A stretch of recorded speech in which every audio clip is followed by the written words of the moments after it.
Hi, Janine. Hi. So you decided today that we was talking about this.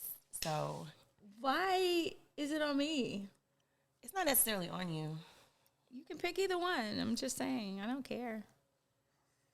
No, because you haven't drank. So we're going to go with um what how would you even describe that? I guess like the topic.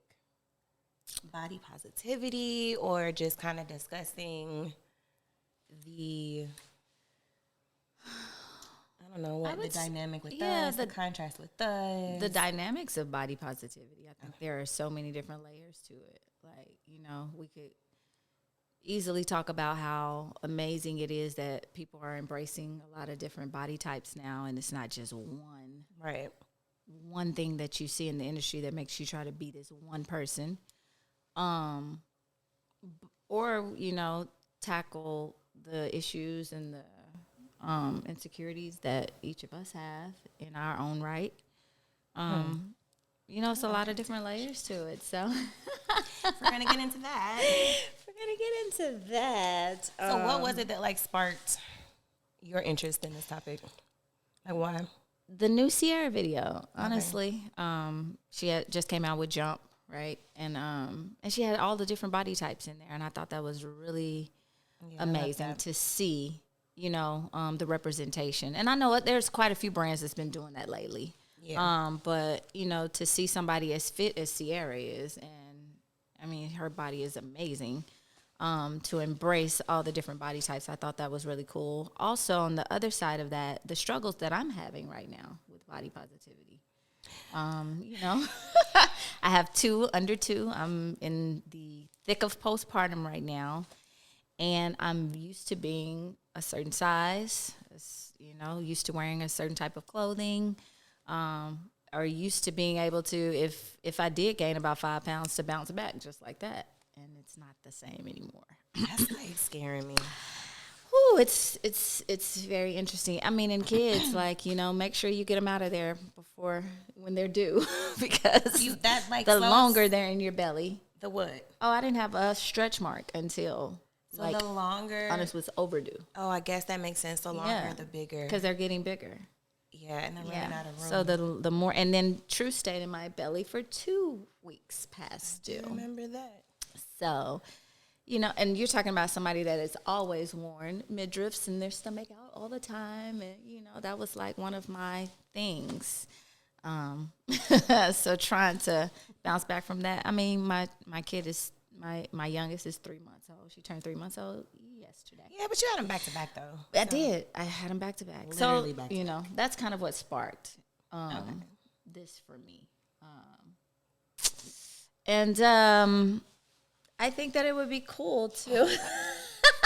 we cut out lots and lots of stuff, guys. But it's real. Yeah, for me, I think that it would be cool for people to see our take on that. So that's where it came from. Okay. Yeah. So how do you feel about that? I mean, if I'm being completely transparent, I was a little skeptical to talk about it because I felt like, but it is very important. Because, I like drama. I like mess. And I like getting to, like, psychological shit and figuring shit out. But this is a very important topic because immediately when Janine, sent it to me as a potential topic, the first thought that I had was that dynamic between you and I. Yeah. When I first met Janine, I don't say like I first met you, but like, I'll say this early is when we days got really of hanging out. Yeah. And Janine would, can we just be complete? It wasn't like a joke. I mean, I don't know how to say a joke or like I don't know how to say you would say it. Just being comfortable in my own, just not knowing your struggle and just speaking.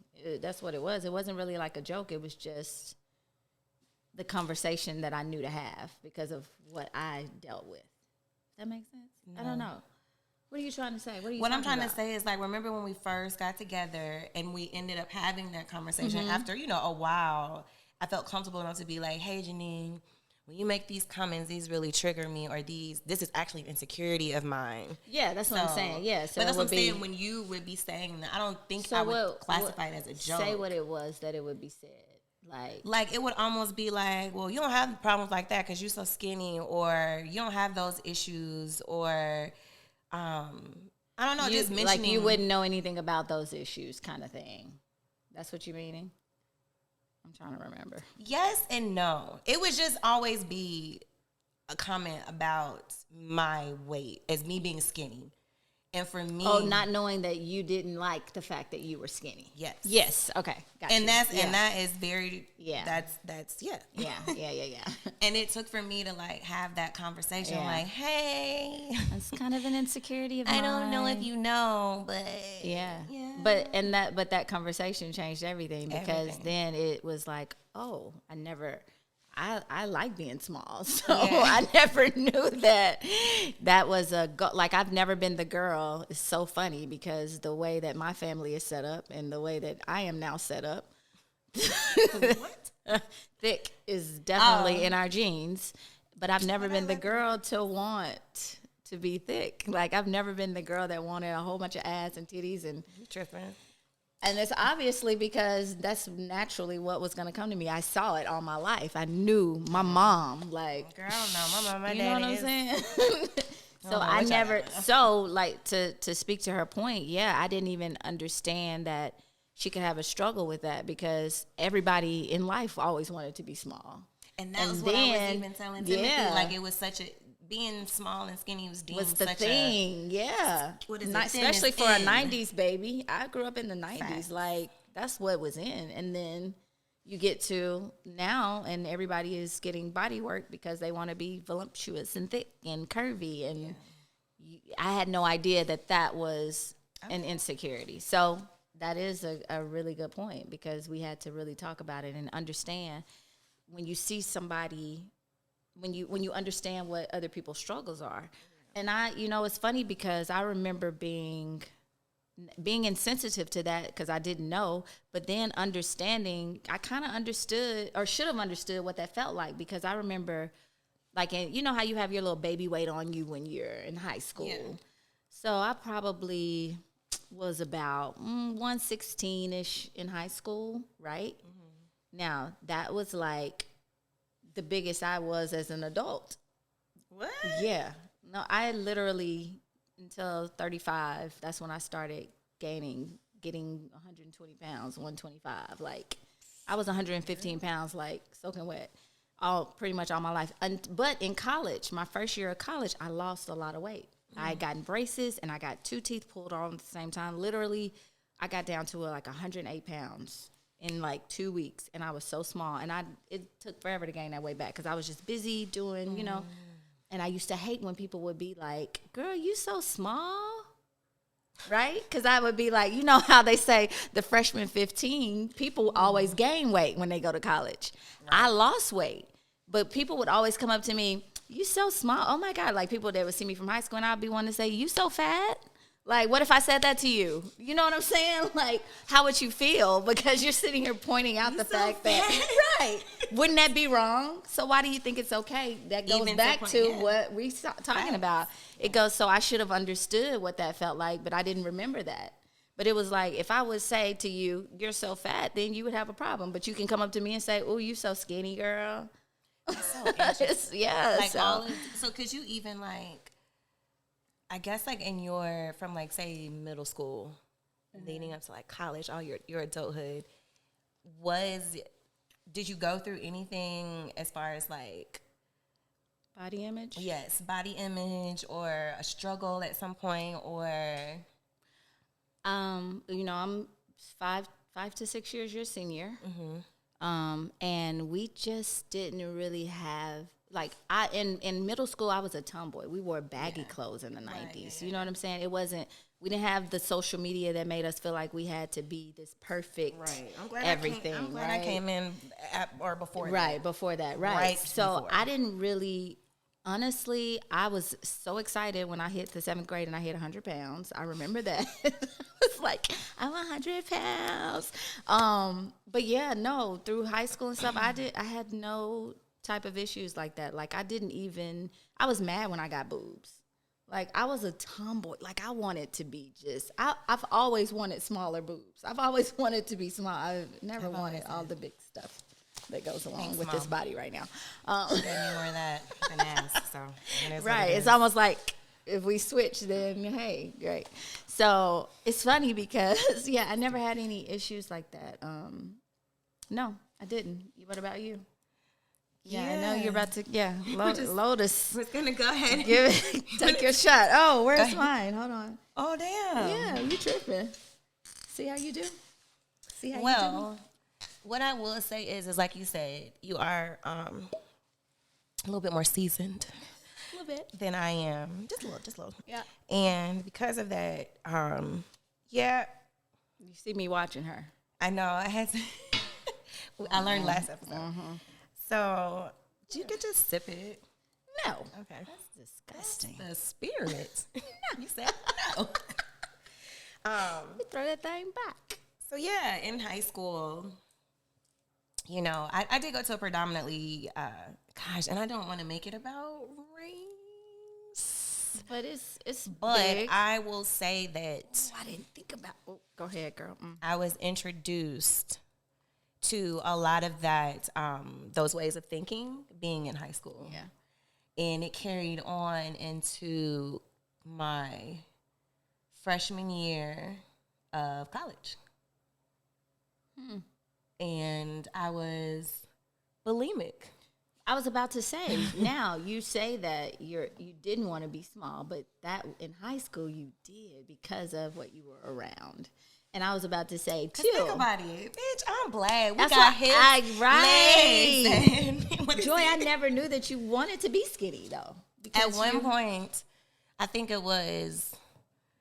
I feel like it was definitely after I played ball because I was big playing ball. Like we were in one of my actual classes was weight training. Right. So that's why I've always been into, you know, weightlifting and that type of shit. I've always been an athlete. So I carried more muscle mass than anything. But yeah, I don't really, to be completely honest with you, I feel like I tried it, noticed the difference, and just stayed with it.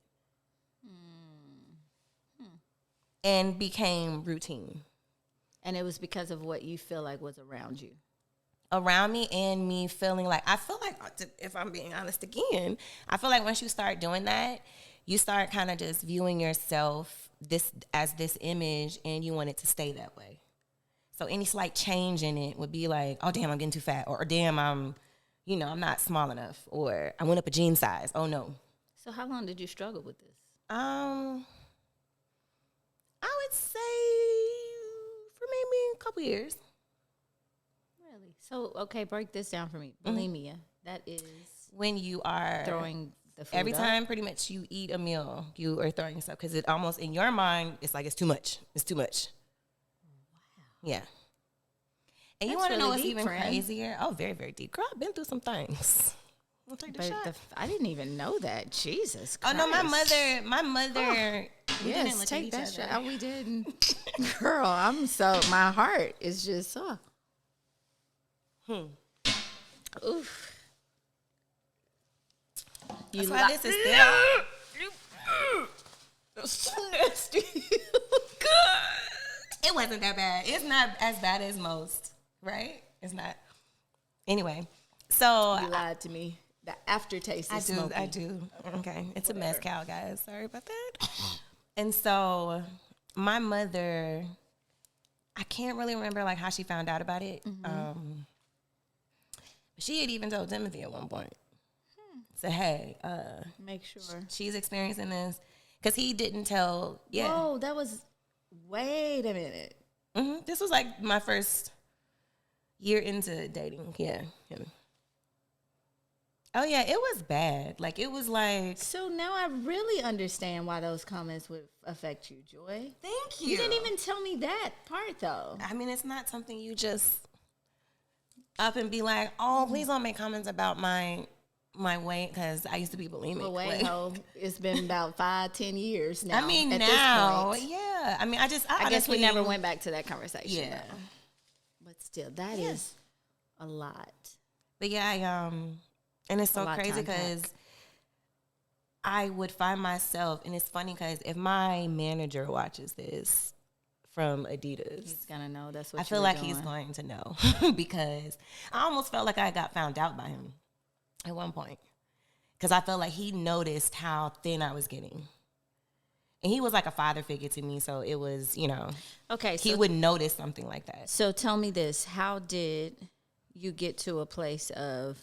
Did you stop this on your own? Did you have to get help? No, I stopped it on my own. So you stopped it on your own and completely went to the other end of the spectrum. How crazy is that? Yeah. Of saying I don't want to be skinny anymore. Yeah. Because when you suffer from that type of disorder, right? You normally, when people are saying you're skinny, you're happy about that. So for you to not be happy about that, how did you get there? Like the shift? Yeah, that's like, shift happen? That's because that's a mental. So that's a really strong mental shift to go from wanting to be skinny to not wanting people to call you skinny at all. Was it because you didn't want to revisit what that felt like, or? I mean, I don't know. I never really thought about it. I think I was just over it. And you know how, like, I hate to say it, but you know how, like, fads come and go and trends come and go. It was like it was kind of giving me that. Trendy. No, it makes sense. And I felt like I don't want to be skinny. Like I don't know. And it could have very well been also that I was in a relationship now, which maybe it gotten it a little bit harder to hide because we had lived together. He did travel a lot though, but I don't know. But the times too, maybe, because you're right. Yeah, think about how now people are getting their bodies done to become more curvy and stuff. It's like, okay, this is not in no more. This is not what I want to be. That's crazy as hell. But yeah, so I guess that's when the shift happened. And then now it's so interesting because of that shift, I'm more like, all I want to do is gain weight. Yeah. And a healthy weight though, of course, but it's just, I don't know. It's so just now we have, guys, the opposite of what we used to deal with. Because now I'm all the time like, bitch, if you don't shut the fuck up. If you don't shut up talking about your washboard abs and your muscle ass thighs and arms, and I'm sitting over here flabby and fat as fuck. Like, it's so funny how, yes I am. It's so funny how the shift is now. And now she has to be aware of what she says because it's like, oh man, I did just say, man, I just said something dumb. I'd be like, girl, if you say that one more time. Oh, I feel so fat. Right. What I'm getting off the phone. And I am 30 pounds overweight right now. Girl, please. And it's so crazy because I love all of this. I don't care. You can have it. Take it because I don't. I do not. Put this on record saying I do not like this. And it's going to be gone very soon. Okay. Good. Can we put that on the screen like that? Like no. Okay. No, ma'am. It's gonna be gone. So yeah, but that's very brave of you, Joy, to talk about that. I mean, I'm out here. I never be outside. And this is something that I'm finding out for the first time, truly. For sure. Like for sure. Because that's deep. You know? I mean, because I feel like obviously we have this platform because it legit is therapy for me. And people wouldn't even know that you would go through something like that. That's one of the things that we always talk about, how people look at us like we have it all together and everything is so perfect. And you have no idea. Like, literally, I was probably 2 seconds from a full-out depressive tear session right before I walked through this door. And then you come in and you put your face on and you keep it moving, right? Yeah. And people don't understand, like, especially when it comes to things like, you know, body positivity. Like, it's hard. It's the industry that we're in, the industry that our guys are in, that, you know, you having to uphold a certain image, you being having an athleisure company. You guys, this has been the hardest thing for me, this transition, because I can't really even showcase our stuff like I want to right now, our products, Emerald, because it's all made to fit yeah, and it's like I'm not fit, and I'm not confident enough in this body because it's not my normal body to just let it all hang out. I see women all the time. I'd be like, man, look at her. She just but that's the body that she's always had, so she's confident in it. I'm not, you know. So yeah, that's it's very interesting times right now. But I would say, you know, if we're gonna, any other point you would want to make on this topic, as far as body positivity is concerned? I mean, especially those struggles and challenges that it's not just women, it's definitely everybody that they face on a daily. You're definitely not alone. Social media is for sure the root of all. I mean, insecurity. I wouldn't say it's the root, but it's very easy to get caught up in it, or even to heighten an insecurity that you may have already had.